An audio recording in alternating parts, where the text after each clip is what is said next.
எதிர்பார்ப்பிற்கும் பிடிவாதத்திற்கும் இடையே நடக்கும் உணர்வுபூர்வமான காதல் கதை. காதலனின் இதய சிறையிலே. பகுதி 4. அணுவும் பிரசாந்தும் கட்டி அணைத்துக் கொண்டு நிற்பதை மகேஸ்வரி பார்த்து இருவரும் காதலிக்கிறார்கள் என்று உறுதிப்படுத்திக் கொண்டாள். அவனையே விடாமல் அணைத்துக்கொண்டு நின்றிருந்த அணு சிறிது நேரத்திற்குப் பிறகு நிதானத்திற்கு வந்தாள்.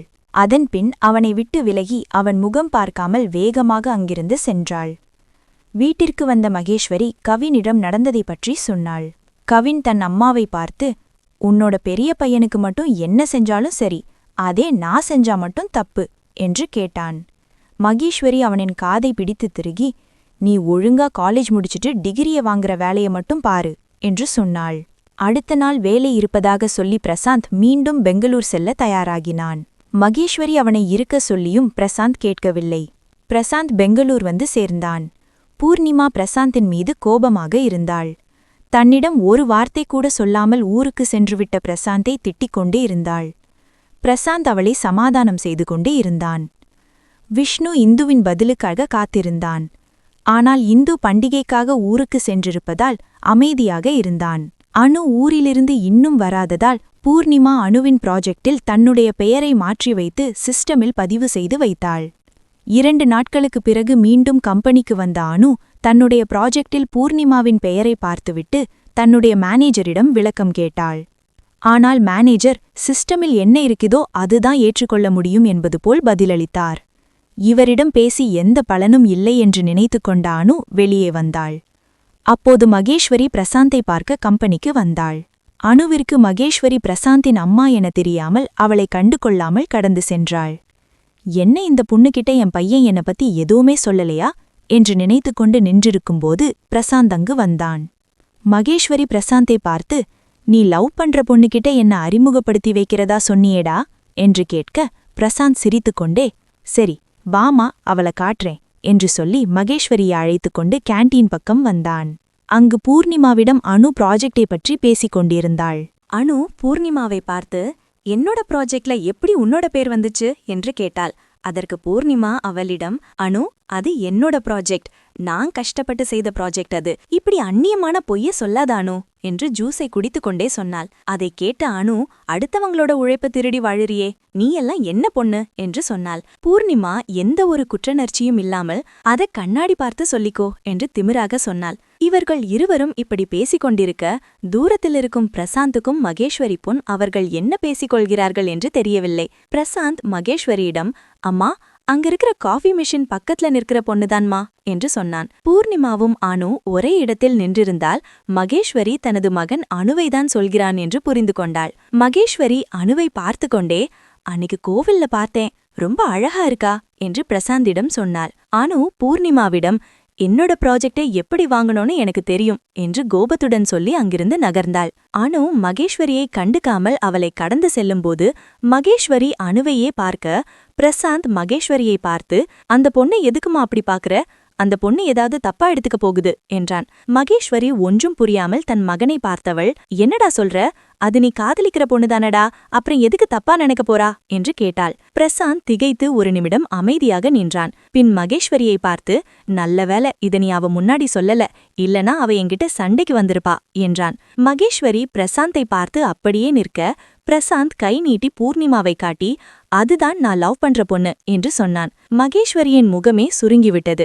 அணு பார்ப்பதற்கு பால் நிறத்திலும் பொலிவான முகமும் பார்க்க சரியான உடல் அமைப்பும் இருக்க மகேஸ்வரிக்கு ஏனோ அணுவைதான் மிகவும் பிடித்திருந்தது. பூர்ணிமா கவர்ச்சிகரமான முக அமைப்பும் மாம்பழ நிறத்திலும் இருந்தாள்.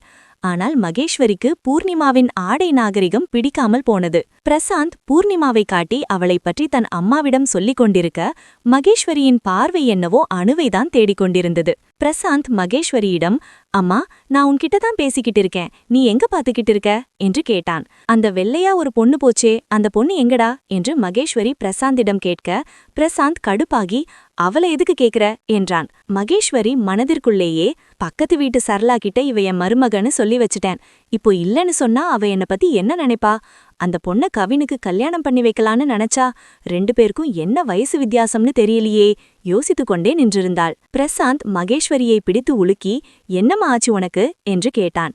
அப்போது அர்ஜுனிடம் பேசிக்கொண்டு நின்றிருந்த அனு மகேஸ்வரியின் கண்ணில் பட பிரசாந்த் கேட்கும் கேள்விக்கு பதில் சொல்லாமல் அவனின் கையை பிடித்து இழுத்துக்கொண்டு அனுவை பார்த்தபடி சென்றாள். இவர்கள் தனக்கு பின்னாடி வருவதை கவனிக்காத அனு அர்ஜுனுடன் சேர்ந்து கம்பெனிக்குள் சென்றாள். மகேஸ்வரி பிரசாந்தை பார்த்து, நான் அந்த பொண்ணுகிட்ட பேசணுண்டா என்று சொன்னாள். பிரசாந்த் மகேஸ்வரியிடம், அம்மா, கம்பெனிக்குள்ள ஸ்டாஃப் தவிர வேற யாருக்கும் உள்ளே வர அனுமதி கிடையாது. அதுமில்லாம நீ எதுக்கு அந்த பொண்ணுகிட்ட பேசணும்? நீ முதல்ல ஊருக்கு கிளம்பு என்று சொன்னான். நம்ம கம்பெனி இந்த அளவுக்கு பெரிய கம்பெனியா இல்லனாலும் அங்க நீ ராஜா மாதிரி உட்கார்ந்திருக்கலாம். ஆனா நீ இங்க வந்து கஷ்டப்பட்டுக்கிட்டு இருக்கியே என்று மகேஸ்வரி பிரசாந்திடம் கேட்டாள். பிரசாந்த் தன் தலைமுடியை சரி செய்து கொண்டு, என்னாலையும் சொந்த கால்ல நிக்க முடியும்னு உன் புருஷனுக்கு நான் புரிய வைக்க வேணாமா? எனக்கு நிறைய வேலை இருக்கு, நீ இப்போ கிளம்பு என்று சொல்லி வேகமாக கம்பெனிக்குள் சென்றான்.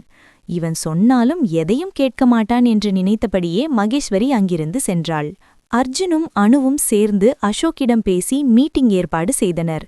அந்த மீட்டிங்கில் அனுவும் அர்ஜுனும் பூர்ணிமா ப்ராஜெக்டில் செய்த திருட்டுத்தனத்தை நிரூபித்தனர். பூர்ணிமாவுக்கு அது அவமானமாக இருக்கவே அனுவின் மேல் பயங்கர கோபத்தில் இருந்தாள். அசோக் பூர்ணிமாவை எச்சரிக்கை செய்து அனுப்பினான். மீட்டிங் அறையை விட்டு வெளியே வந்த பூர்ணிமா வேலையிலிருந்த பிரசாந்திடம் சென்று, அந்த அனு உன்னோட ஃப்ரெண்டு தானே? அவ என்னோட ப்ராஜெக்டை ஏங்கிட்ட இருந்து பறிச்சதும் இல்லாம எல்லார் முன்னாடியும் என்ன அசிங்கப்படுத்திட்டா என்று வெறுப்புடன் சொல்லிக் கொண்டிருந்தாள். அனு அந்த மாதிரி பொண்ணு இல்ல என்று பிரசாந்த் சொன்னான். பூர்ணிமாவின் குணத்தை பற்றி தெரிந்திருந்தும் பிரசாந்த் அவ்வாறு அவளிடம் சொல்லியதுதான் குற்றமாக போனது. அப்போ உன் ஃப்ரெண்டு நல்லவ, நான் தான் பொய் சொல்றனா என்று கேட்டாள். பிரசாந்தும் இதை எப்படி சமாதானம் செய்வது என்று புரியாமல், இல்ல பூர்ணிமா, நான் அப்படி சொல்ல வரல, இது ஏதோ மிஸ் அண்டர்ஸ்டாண்டிங் என்று சொல்லவே பூர்ணிமா பிரசாந்திடம் சண்டை போட்டாள். அப்போது தன் வேலையை செய்ய அனு அங்கு வந்தாள். அப்போது அனுவை பார்த்த பூர்ணிமா அவளிடமும் சண்டை போட்டாள். அந்த சண்டையில் வேறு வழியில்லாமல் பிரசாந்த் பூர்ணிமாவிற்கு சாதகமாக பேச வேண்டியதாக இருந்தது. விஷ்ணுவும் அர்ஜுனும் அனுவிற்கு ஆதரவாக பேச, பிரசாந்த் மட்டும் பூர்ணிமாவிற்கு ஆதரவாக பேசினான். ஒரு கட்டத்தில் இவர்களிடம் பேச முடியாது என்று எண்ணிக்கொண்ட அனு அங்கிருந்து செல்லும்போது பிரசாந்த் தன்னையே அறியாமல் ஒரு வார்த்தையை விட்டான். அனு இந்த மாதிரி திருட்டு வேலையை செஞ்சிருக்க மாட்டா என்று விஷ்ணு சொல்லியதற்கு, யாருக்கு தெரியும், அவ செஞ்சாலும் செஞ்சிருப்பா என்று பிரசாந்த் பூர்ணிமாவிற்கு சாதகமாக பேசப்போய் இப்படி ஒரு வார்த்தையை விட, வெளியே செல்ல கதவை திறந்த அனுவிற்கு பிரசாந்த் சொல்லியது நன்றாக காதில் விழ, அவன் சொல்லிய வார்த்தை அவளுக்கு அவ்வளவு பெரிய கோபத்தை உண்டாக்கியது. பிரசாந்திடம் வந்தவள் அவனை அனைவரின் முன்னும் கன்னத்திலே ஓங்கி அறைந்தாள். அங்கிருந்த அனைவருமே அதிர்ந்து நின்றனர். பூர்ணிமாவும் இதை பார்த்து அதிர்ச்சியில் வாயை திறக்காமல் திகைத்துப் போய் அனுவை பார்த்தாள். அனு கோபமாக, என்ன பத்தி பேசறதுக்கு நீ யாரு என்று கேட்டவள் அவனை முறைத்துவிட்டு அங்கிருந்து சென்றாள். பிரசாந்த் தன் கன்னத்தில் கை வைத்தபடி சுற்றி பார்க்க அங்கிருந்த அனைவரும் பிரசாந்தைத்தான் பார்த்து கொண்டிருந்தனர். அது பிரசாந்திற்கு மிகப்பெரிய அவமானமாக இருந்தது. தான் சொல்லிய வார்த்தை தவறு என்று சொல்லிய பின்தான் உணர்ந்தான். ஆனால் அதை உணர்ந்த மறுநொடியே அனுவின் கை அவன் கன்னத்தை பதம் பார்க்கும் என்று பிரசாந்த் நினைக்கவில்லை. இதை பார்த்த அர்ஜுன் பிரசாந்த் அனுவை பற்றி பேசியதற்கு பிரசாந்தை கண்டிக்க வாயை எடுத்தவன், அனு அவனை அடித்து அதைவிட பெரிய தவறு செய்ததால் யாரிடம் குறை சொல்வது என்று தெரியாமல் அர்ஜுன் அப்படியே சிலை போல நின்றான். அந்த அவமானத்தை தாங்கிக் கொண்டு பிரசாந்தால் அதற்கு மேல் அங்கு இருக்க முடியாமல் அங்கிருந்து கிளம்பி தன்னுடைய அபார்ட்மெண்ட்டிற்கு வந்தான். அது அவனுடைய வசதிக்கு ஏற்றாற்போல் சகல வசதிகளுடன் கூடிய பெரிய வீடு. அந்த வீட்டில் அவன் மட்டுமே தனியாக தங்கியிருக்கிறான். என்றாவது அவனை பார்க்க மகேஸ்வரி வந்தால் அதில் அவள் சௌகரியமாக இருக்க வேண்டும் என்பதற்காகவே அந்த பிளாட்டை தன்னுடைய 5 வருட சம்பளத்தை சேர்த்து வைத்து வாங்கினான். அவனுடைய சொந்த பணத்தில் வாங்கிய வீட்டில் இருக்கும் ஒவ்வொரு நொடியும் அவனுக்கு ஸ்வர்க்கம் போல் உணருவான். ஆனால் இப்போது அதே வீடு அவனுக்கு மனம் முழுக்க இருளை தருவது போல் இருந்தது. அனு அவனை அடித்ததை அவனால் ஏற்றுக்கொள்ள முடியவில்லை. வீட்டிற்குள் நுழைந்தது முதல் அங்கிருக்கும் சோஃபாவில் அமர்ந்தவன் தன் கையில் ரிமோட்டின் மூலம் லைட்டை அணைத்து அணைத்து எரிய விட்டு கொண்டிருந்தான். அவன் நினைவெல்லாம் அனு அடித்ததில்தான் இருந்தது. இத்தனை வருட பகையை மனதில் வைத்து இன்று நிறைவேற்றிக் கொண்டாளோ என்று எண்ணி அவன் மேலும் கோபமடைந்தான். அவனுக்கு எதிரே இருந்த கண்ணாடியில் தெரிந்த அவனுடைய உருவத்தை பார்க்கும்போது அவன் கன்னத்தில் அணுவின் கைவிரல் லேசாக பதிந்திருந்ததைக் கண்டவனுக்கு அணுவின் மேல் கொலைவெறிதான் வந்தது. வீட்டிற்கு வந்த அணுவிற்கு பிரசாந்தை அடித்தது அவள் மனதில் உறுத்திக் கொண்டே இருந்தது. தூங்கும் நேரத்தில் இந்து அணுவின் அருகில் வந்து படுத்தாள். அணு தூக்கம் வராமல் புரண்டு கொண்டே இருக்க இந்து அவளிடம் கேட்டாள். அணு தயங்கியபடி, இந்து, நான் பிரசாந்த் அடிச்சது தப்போன்னு தோணுது என்றாள். இந்து அவளிடம், நீ பண்ணது தப்புதான். உன்னோட கோபம் எனக்கு புரியுது. உன்னை பத்தி அவன் பேசினது தப்புதான். ஆனா அதுக்காக நீ எல்லார் முன்னாடியும் அவனை அடிச்சிருக்க கூடாது என்றாள். அணுவிற்கு இந்து சொன்னதை கேட்டு வருத்தமாக இருந்தது. இந்து, அவன் பேசுனதை கேட்டு கோபத்துல தான் அடிச்சிட்டேன். எனக்கு அது குற்ற உணர்ச்சியா இருக்கு. மன்னிப்பு கேட்டுட்டுமா என்று அணு இந்துவிடம் கேட்க, கேளு. விட்டு கொடுக்கறவங்க என்னைக்குமே கெட்டுப் போறதில்ல என்று இந்துவும் சொன்னாள். அணுவும் பிரசாந்திடம் மன்னிப்பு கேட்டால்தான் மனம் அமைதியாகும் என்று நினைத்தவள் அவனை பார்க்க அவனுடைய ஃப்ளாட்டிற்கு வந்தாள். பிரசாந்த் அணுவின் மேல் இன்னும் கோபத்திலேயேதான் இருந்தான். அணு கதவை தட்ட பிரசாந்த் எழுந்து வந்து கதவை திறந்து பார்க்கும்போது வெளியே அணு நின்றிருப்பதை பார்த்து கோபத்தில் கதவை மூட முயற்சித்தான். அணு தடுத்து, நான் உன்கிட்ட கொஞ்சம் பேசணும் பிரசாந்த், நான் சொல்றத கேளு என்று அவனிடம் பணிவாக கேட்டாள். ஆனால் பிரசாந்த் இருந்த கோபத்தில் அவளை பார்க்காமல் திரும்பி நின்றான். உள்ளே வந்த அணு அவனிடம், பிரசாந்த், ஐ எம் சாரி என்றாள். பிரசாந்த் அவளை எரிக்கும் பார்வையில் பார்த்து, அத்தனை பேர் முன்னாடி என்ன அடிச்சுட்டு இங்க 4 செவருக்குள்ள மன்னிப்பு கேட்டா நான் மன்னிச்சிடணுமா என்று கேட்டான். அவன் பார்த்த பார்வையில் அணு பயந்து போனாள். Prashanth, I was wrong, sorry என்று அணு மீண்டும் கேட்க, நீ அடிச்ச கைத்தடம் கூட இன்னும் மறையலடி. நீ மன்னிப்பு கேட்ட உடனே என் கோபம் மறைஞ்சிடும்னு நீ எப்படி நினைச்ச என்று அவன் கண்கள் சிவக்க கேட்டதை பார்த்து அணு பயந்து எதுவும் பேசாமல் நிற்கவே, இதுவரை தன் தாய் தந்தையிடம் கூட அடி வாங்கிடாத பிரசாந்த் அதெல்லாம் நினைவுக்கு வர அணுவின் கன்னத்தில் ஓங்கி அறைந்தான்.